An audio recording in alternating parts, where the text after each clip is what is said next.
네, 안녕하세요.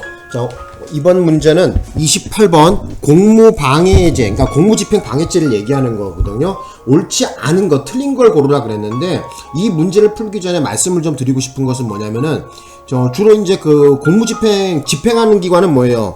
우리, 사법기관 중에서 경찰이죠? 그죠? 예, 경찰인데, 이 경찰관의 집행행위에 있어서는 실력적 행사라든지 사실적인 어떤 실력 행사가 들어가는 이런 업무가 많아요. 그래서 반드시 절차를 지키고, 그죠? 형사소송법에서 규정하고 있는 어떤 절차를 지키는 것이 훗날 위법의 소지를 제거하겠죠. 만약에 위법하게 된다고 한다면은 그 위법한 절차에 의해서 만약에 체포나 구속이 된 상태에서 뭐라 그러죠? 피의자 신문조서를 받았다든지 그 이후에 증거를 수집하게 되는 것은 증거 능력을 인정받을 수가 없습니다. 그러니까 애당초 처음 잡아올 때, 그죠? 정신 똑바로 차려갖고 절차를 준수해야 되겠죠. 자, 그래서 여기 보시면은 정답을 좀 말씀을 먼저 드려볼까요? 정답은 이게 몇 번이냐면은 2번이 답이거든요. 2번. 자, 2번 먼저 설명을 좀 드려보고 또 설명을 좀 드려볼게요. 자, 2번에 좀 보자고. 자, 여기 읽어봅시다. 일단 2번. 사법경찰관 P가 벌금형에 따르는 노역장 유치의 집행을 위하여 형 집행장을 소지하지 아니한 채. 자, 여기까지 끊어보자. 일단 이거부터가 문제가 된 거야. 형 집행장을 왜 안 가져가냐. 이거 중요한 일 처리하러 가갖고 낮잠 자다가 그냥 꿈결에 갔나? 이거 안 가져가면 안 되죠? 그죠? 노역장 유치 집행을 하려면 당연히 형 집행장을 가져가야죠. 그죠? 일단 여기서부터가 뭐가 좀 아구가 안 맞기 시작해요. 삐걱거려. 갑을 구인할 목적으로 그의 주거지를 방문하여 임의동행 형식으로 데리고 가다가, 여기까지 끊어보자고. 자, 그러면 지금 형 집행장 안 갖고 오면 빨리 경찰서 다시 들어가갖고 빨리 갖고 와야지. 응? 걔한테 또 그러겠지. 이거 안 갖고 왔으니까 어떡하죠? 했더니만 팀장이 그랬나 보죠. 그냥 임의동행 형식으로 그럼 데리고 와, 이렇게 얘기했나 보죠.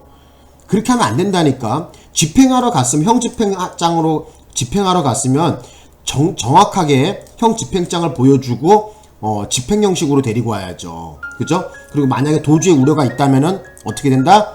수갑을 채워서 데리고 와야 되겠죠. 봉고차에 태워야 되겠죠. 그죠? 경찰차에 태워야 되겠죠.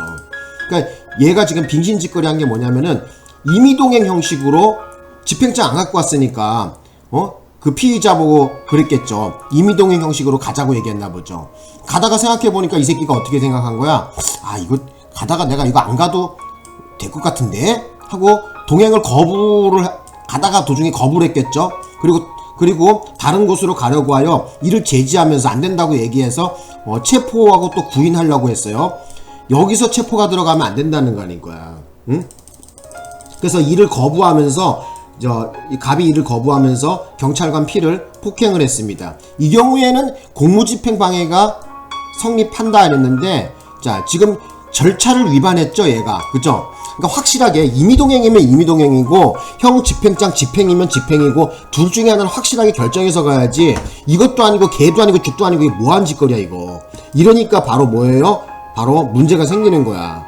되셨나? 그러니까 만약에 집행하러 갔는데 깜박하고 형 집행장 안 갖고 왔으면 다시 사무실에 돌아와서 빨리 챙겨서 가야 돼요. 안 갖고 왔으니까 임의동행 형식으로 데려가면 되겠지 했는데, 그러한 허술한 점을 갖다가 바로 요런 놈들은, 그죠? 머리가 교활한 놈들은 이용해갖고 거부하고 때리고 폭행하고 이런단 말이야. 그래 놓고 나갖고 나중에 공무집행방해로 걸어 넣으면은 절차 위반을 해갖고 해서 공무집행방해가 성립하지 않는다. 이렇게 나오는 거죠. 그죠? 그래서 꼭 좀 알아두셨으면 합니다. 그래서 여기 나와 있듯이 형 집행장을 노역장 유치 집행으로 해서 형 집행장 소지 안 하고 갔다면은 사무실에 가서 다시 갖고 와야 돼. 그죠? 다른 형식으로 임의동행 형식으로 데리고 가는 도중에 얘가 거부하면서 폭행했다. 자, 얻어맞아도 싼 거야 이런 것들은. 그죠? 그래서 어쨌든 공무집행방해가 성립하지 않습니다. 왜? 경찰관이 그 직무집행에 있어서 바로 절차 위반을 했기 때문에 그렇습니다. 자, 되셨고, 자, 이제 다시 가보자. 이제 1번부터 설명을 좀 해볼게. 자, 1번 봅시다. 자, 1번에 뭐라고 나왔는지 봅시다. 검문 중이던 사법경찰관 P는 자전거를 이용한 날치기 사건 범인과 흡사한 인상착의 갑이 자전거를 타고 다가오는 것을 발견하고 정지를 요구했답니다. 근데 멈추지 않았어요. 그죠? 앞을 가로막고 소속과 성명을 고지한 후 지금 얘는 지금 절차를 지키고 있죠. 소속도 밝혔고요. 이름도 얘기했어요. 뭐 예를 들어서 뭐 강남경찰서 그죠? 뭐 경장 뭐 홍길동이다. 이름도 얘기하고 소속도 얘기했겠죠. 검문에 협조해달라는 취지로 말을 했답니다. 자, 이런 경우에는 아무 문제가 없습니다. 절차 위반한 거 얘 없어. 자, 그대로 전진하자 제 차 앞을 막고 검문에 응하달라고 요구했으나 자, 갑이 피의인 멱살을 잡아 밀치거나 욕설을 하면서 항의했대요. 자, 이 경우에는 자, 그 갑에게 공무집행방해죄를 물을 수가 있을까요, 없을까요? 지금 얘는 경찰관은 지금 절차를 다 준수했죠. 그죠? 성명과 소속과 성명을 다 밝혔고, 그죠? 그리고 어떤 검문, 무슨 목적으로 어떻게 검문한다. 그리고 그 검문을 하더라도 어떤 개연성이라든지 어떤 상당성이 있어야 돼요. 그러니까 지나가는 사람 하나 붙잡고 어이 아저씨 그거 서봐요.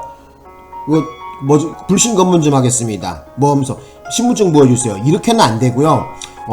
지금 여기 뭐 날치기 신고가 들어와서 뭐 절도 신고가 들어와서 지금 조사 중에 있는데 인상착의가 흡사한 것으로 인정되기 때문에 당신을 정지시키는 겁니다 하고 얘기를 해야 되겠죠. 상대가 기분 나쁘더라도 어쩔 수 없어. 그 얘기 해야 돼요. 그거 얘기 안 하고 그냥 불신검문한 뭐 형식으로 딱 뭐 붙잡아 갖고 검문에 협조해 달라고 하는 건 안 돼요. 어쨌든 아셔야 되는 것은 뭐냐면 다시 한번 말씀드릴게요. 자, 절차를 지켜야 되겠죠. 그래서 우리 경찰관 직무집행법에 불신검문 나와 있죠. 그죠? 앞을 가로막고 뭐예요? 자, 소속도 얘기해야 되고 성명도 얘기해야지 돼요. 그런데 어떤 사람은 제복 입은 경찰관 보고 신분증 보여달라고 하는 이런 일반인도 있는데 제복을 입고 경찰관 제복을 입고 거기 흉장이 달려있고 그쵸? 공무집행 중이라는 것을 고지하였으면은 경찰관 신분증을 굳이 보여줄 필요는 없습니다. 일단 제복 자체가 바로 뭐예요?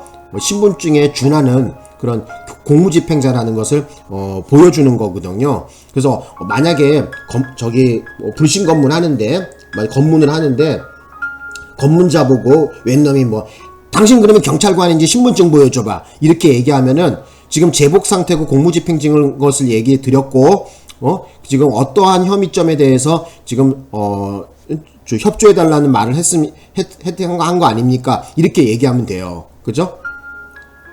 내가 다 경험했던 거야. 자, 되셨고 그래서 공무집행방해죄가 어떻게 돼요? 성립한다는 거야. 왜? 경찰관이 전부 다 뭐예요?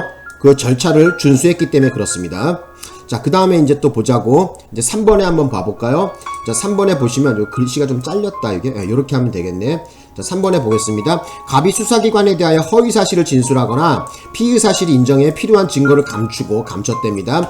허위의 증거를 제출하였다고 하더라도 수사기관이 충분한 수사를 하지 아니한 채 중요한 것은 바로 이 부분입니다. 여기 형광펜 언더라인 그 산화. 자, 수사기관이 충분한 수사를 하지 아니한 채. 자, 요게 중요합니다. 자, 이와 같은 허위의 진술과 증거만으로 증거의 수집 조사를 마친 경우 갑에게 위계에 의한 공무집행방해죄가 성립하지 않는다 그랬는데 맞습니다. 자, 충분한 수사를 하고 그죠? 거기에 대해서 골똘히 연구를 했을 때 또 속았다고 한다면은 위계에 의한 공무집행방해죄가 됩니다. 하지만 그것이 아니라 수사기관 경찰이 충분한 수사를 하지 않고 대충 그냥 한번 훑어보고 나갔고 그런 상태에서 그 허위의 진술을 한 놈이 그죠? 어떻게 되느냐 했는데 이 경우에는 위계에 의한 공무집행방해죄는 되지가 않죠. 그죠? 성립하지 않는다? 예, 맞는 얘기입니다. 그래서 3번도 좀 여러분들이 그 의미를 잘 이해를 하고 계셔야지 됩니다. 되셨나요? 그래서 핵심어는 뭐다? 수사기관이 충분한 수사를 아니한 채라는 요 단어가 워딩이 매우 중요한 단서다. 이렇게 말씀드릴 수 있습니다. 이 경우에는 어쩐다는 거야? 자, 갑에게 위계에 의한 공무집행방해죄가 성립하지 않는다는 거 머릿속에 넣어주십시오. 자, 이제 4번에 보겠습니다. 4번에 보면은 형법 제 144조 2항 소정의 특수공무집행방해 치상이야. 어디 다쳤어. 자, 결과적 가중범이므로 행위자가 그 결과를 의도할 필요 없고, 당연하죠. 의도할 필요는 없고, 자, 그것을 예견할 수 있으면 되겠죠. 그죠? 이 경찰관이 다칠 수 있다. 어디 다치거나 상해 있거나 어디 피 흘리거나 이렇게 할 수도 있다라는 예견 가능성만 있으면 되는 거죠. 그래서 예견할 수 있으면 족하다. 오케이, 맞는 얘기야. 자, 그래서 어쨌든 뭐 요 문제 어렵지 않게 해결했는데, 다시 한번 말씀드리는데, 공무집행 방해죄가 된다고 하는 것은 뭐냐면은, 자, 여기 한번 봐봅시다. 공무집행 방해죄를 성립하려고 한다면은, 자, 그 해당자가 그 공무집행 방해죄에 있어서, 그죠? 아까 얘기했지만은 절차를 다 내가 준수했어. 경찰관 본인이 다 준수했는데도 불구하고 피의자 새끼가 막 덤빈다든지 까분다든지 해갖고 때린다든지 폭행을 가하면은, 이 경우에는 뭐예요? 공무집행 방해죄가 되겠죠. 그죠? 하지만 그 경찰관이 제대로 절차를 지키지 않은 상태에서, 그죠? 피의자 보고 막 경찰서 가자고 뭐 잡아 끈다든지 이렇게 돼갖고 되려 그 경찰관이 두들겨 맞는다고 하더라도 공무집행 방해가 되지가 않습니다. 그 경우에는. 되셨나요? 요거 시험에 잘 나오는 거니까 꼭 좀 알아두셨어요. 경찰 시험이기 때문에 잘 나옵니다. 자, 그러면 여기까지 수업을 하고 또 올려드릴게요. 최대한 빨리 요 경위 공채 시험을 해설을 맞춰야지 돼요. 그리고 경찰대학교 편입 문제를 빨리 해설을 해드려야 여러분들이 22일날 시험장 가기 전에 많은 문제를 접하고 갈 거 아닙니까? 그죠? 자, 오늘 수업 여기서 마치겠습니다.